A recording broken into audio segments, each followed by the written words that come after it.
Greetings all, this is Nick from Those Hairy Gamers, back to look at some new Magic the Gathering content. Ixalan, the latest set, releasing later this month, has started its preview season a bit early, and we've already seen a heap of really cool content. Now you might have noticed I haven't been keeping up with all the content that's been released since Monday. Me and Justin have been keeping a close eye on this and have decided we're going to wait until all the content from the main set's revealed before we review it.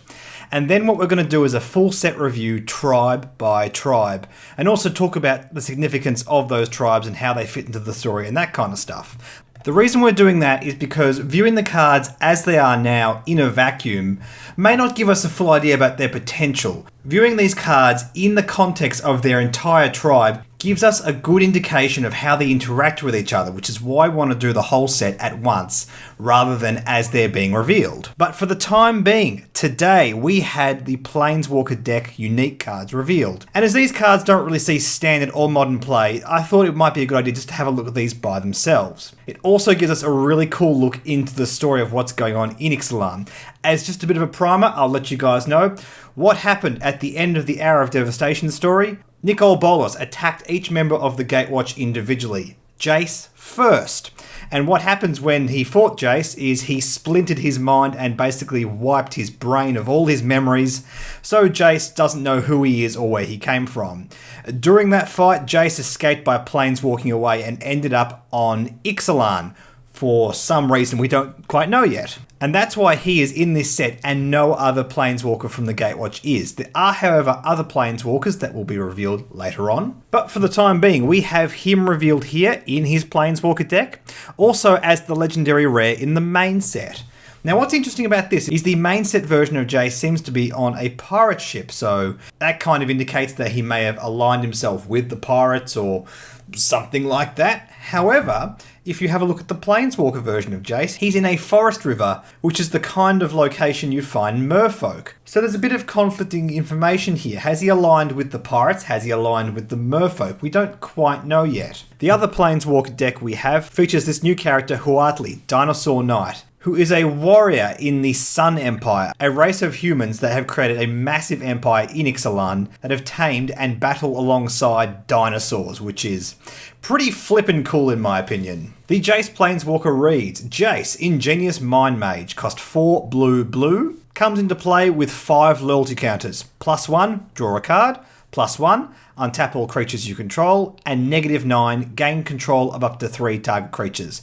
Now before we dive into the rest of these cards, let's just address the elephant in the room. Yes, these are Planeswalker deck cards. They're just a bit too expensive and just a bit too slow for standard play and modern play. We know this, so let's just focus on the flavour of how these cards work.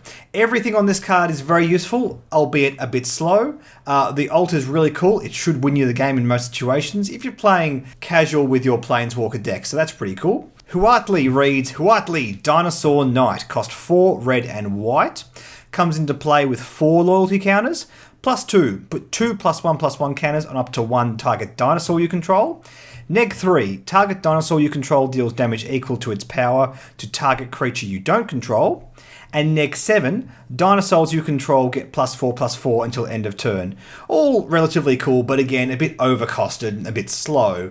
What's cool about this is the first time we've seen this character, so hopefully in the main set we'll get a better, cheaper version of Huatli, which would be really, really cool. What's also cool about this card is all of the actions interact with dinosaurs. This set is very tribal focused, so it's cool to have a Planeswalker that interacts with a tribe. In general, we don't see that. In general, we see Planeswalkers interacting with all creatures equally, if indeed they interact with creatures at all. So it's a bit of an interesting approach. It'd be nice to see whether or not there's another version of this Planeswalker, and indeed whether it still interacts only with dinosaurs. The 4 unique Planeswalker cards for Jace's deck is Castaway's Despair. It's an enchantment that costs 3 and blue, enchant creature. When Castaway's Despair enters the battlefield, tap enchanted creature. Enchanted creature doesn't untap during its controller's untap step. Now, this is a pretty standard blue enchantment. We've seen this kind of thing time and time before. In fact, I'm pretty sure this exact cost and card text must have been in the game at some stage. What's awesome about this card is the flavour and the picture. It captures so beautifully what Jace is going through in this story.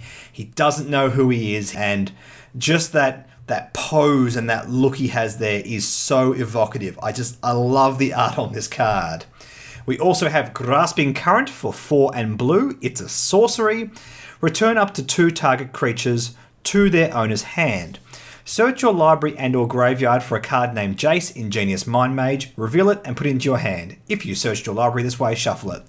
Cool, so it bounces back 2 creatures and tutors up the Jace from this deck. Pretty cool concept, but the cool thing about this is it shows in the art Jace working alongside a merfolk battling a dinosaur, which gives you an idea about Jace's sort of mentality and allegiance during the set, which is kind of cool.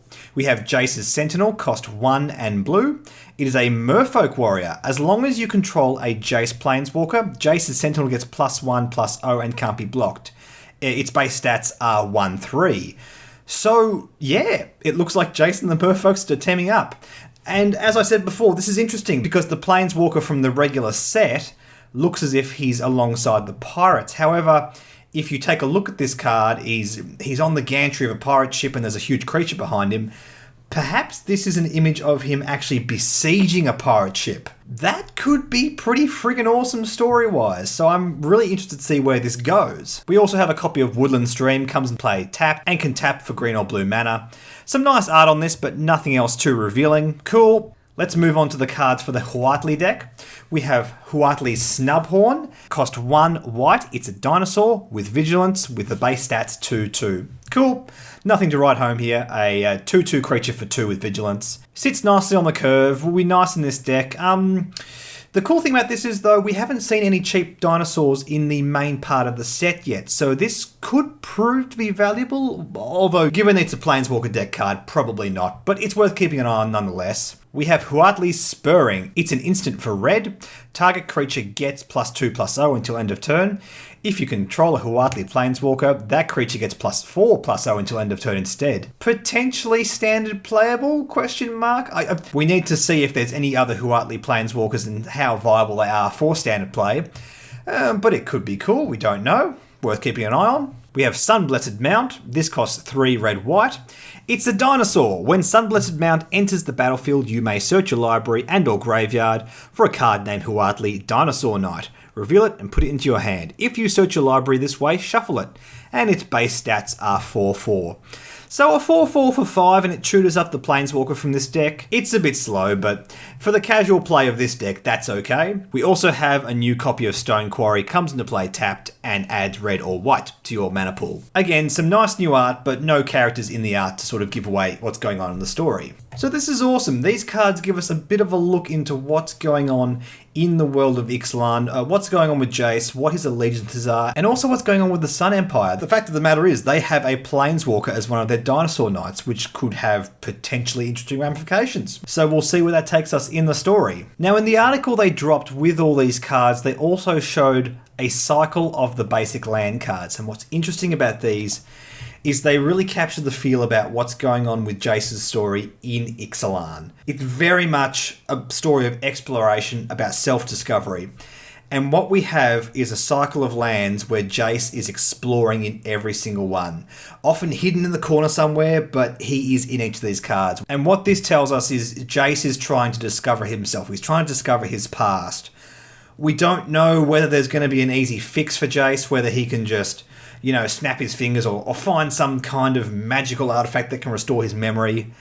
But the fact of the matter is we see through a lot of these cards, through these lands, and indeed through Castaway's Despair, a real longing to find meaning in his life, to discover what was lost. This is a really powerful trope of fantasy storytelling, and I really look forward to see where it goes. And I love that they've made the choice to focus a block around a single Planeswalker from the Gatewatch. I mean, there are other Planeswalkers in this block, but we're focusing on the story from one of the Gatewatch Planeswalkers, and hopefully we'll get to learn a lot more about Jace and actually sort of unravel a bit more of this character. And hopefully they do this for other Planeswalkers in the Gatewatch. I'd really love to see that. So that's what I wanted to show today, guys. A bit of a sneak peek into the story of Ixalan through these Planeswalker deck cards. Once all the cards for the main set are spoiled, me and Justin are going to do a full set review tribe by tribe, and also have a bit of a discussion about what these tribes mean within the world of Ixalan. So stay tuned for those, guys. Thanks for watching, and I'll catch you in the next video.